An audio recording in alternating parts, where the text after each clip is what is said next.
যে কোনো ছুটির দিনগুলোতেই যেদিন করে পালমাসের বাড়িতে থাকে সেদিন সে কিছু না কিছু খাওয়ার জন্য আবদার করে, কিন্তু এই উইকেন্ডে সে কিছুই বলল না। তাই আমি নিজে থেকেই ভাবলাম তাকে একটু নুডলস করে দেই।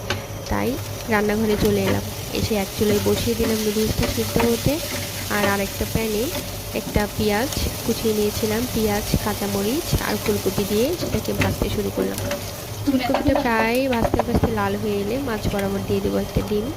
ডিমটা এবার সুন্দর মতো ভেঙে নিয়ে সেই ফুলকপি পেঁয়াজ আর কাঁচামরিচের সাথে সুন্দর করে ভেজে নেব।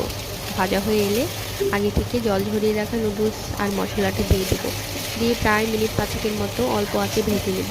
এতে করে ভাজাটাও ভালো হয় আর সেটা কড়া হয়ে যায় না। তো আমার নুডলস প্রায় হয়ে গেছে।